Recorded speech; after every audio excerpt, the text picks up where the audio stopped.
Hello everyone, I'd like to acknowledge and thank our subscribers who commented in the last video. I really appreciate your support. If you haven't already, please hit that subscribe button as it helps us make great content for you here on this channel. What's going on everybody? Jason Goldwolf here, and I did it. I bought the Canon EOS R and I kind of regret it. Alright, so let me explain. No, it's not what you think. It's not replacing any of my Blackmagic cameras, not at all. But it has replaced a camera in my arsenal that I used to capture video and client photography with. I do want to go over why I bought this camera in the first place, what I was expecting, how it performs, what type of relationship this camera and I have moving forward. So let's back up a bit and talk about why I was interested in this camera to begin with. The reason it replaced my photo and video camera, the Sony a6300. Yes, unfortunately, I sold my a6300 to help me buy the EOS R.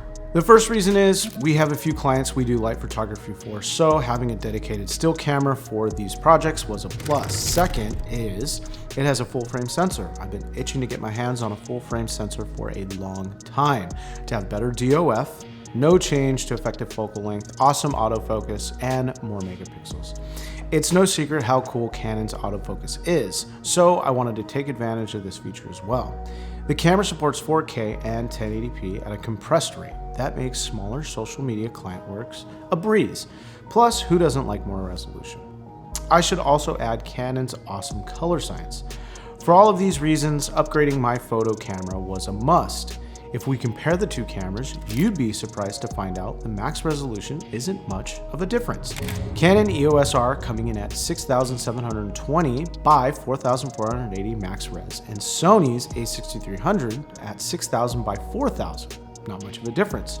What I found interesting is Sony's burst mode, where the a6300 is capable of up to 11 frames per second at 24.2 megapixels for up to 24 frames raw. And the EOS R is at 30.3 megapixels for up to 47 frames raw. Things to point out on the video side is Canon EOS R has a higher max bitrate of 480 megabits per second over the a6300's 100 megabits per second. It also records better externally at 422 10-bit Ultra HD, where the a6300 records at 422 8-bit externally.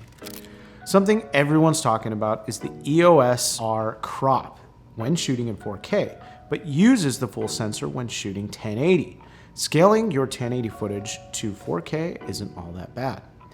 Now here's what I was expecting. I can remember a time working for an agency and worked a lot with the photographers there. Shout out to Nico and Eric Kelly.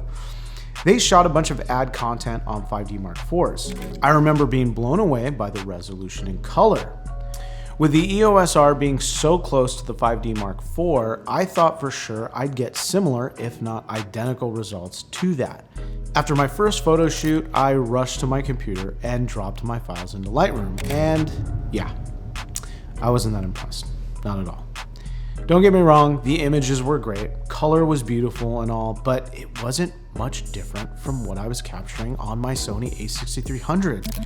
I didn't see a difference out the gate. Thinking back to Sony's max res versus Canon, it's kind of surprising how little of a difference 5.5 megapixels more makes. Ultimately, there was a difference. I will admit that the form factor and functionality is a lot better. Resolution, tad higher. Video is easy to work with. The camera is snappy and easy to control. I feel more comfortable using the EOS R, so for me, it's a win, but I can't help to think about my results before and what I went through to purchase and sell my Sony. Now, what you have to understand is I don't call myself a photographer. With my line of work, I take product photos for clients if they're in a pinch, or we do light social media work. So take what I'm saying about the EOS R with a grain of salt. My relationship with my Canon EOS R is simple. It's my go-to for product and social media photography. If I have quick videos I need to capture for a client, I'll shoot with it. If I need to capture family videos or photos, I'll use it. It's my all-in-one go-to for everything else but cinematic content camera. I'll admit there's lots of more affordable options like the a6300 for the use this camera sees, but it's what I'm using and warming up to day by day. The Canon EOS R is a great camera in so many ways and captures awesome photo and video, so I really shouldn't be complaining. My clients are happy with the work we're delivering, so we all win. So did you ever have a camera you kind of regretted buying? What's your thoughts on the Canon EOS R? Make sure to drop your comments below. Hope you guys liked this video, and if you did, please hit the like button and ring the bell to be notified when new videos drop. I appreciate all of you. Until next time we meet, go film, have fun, make killer visuals. Jason Goldwolf, signing out.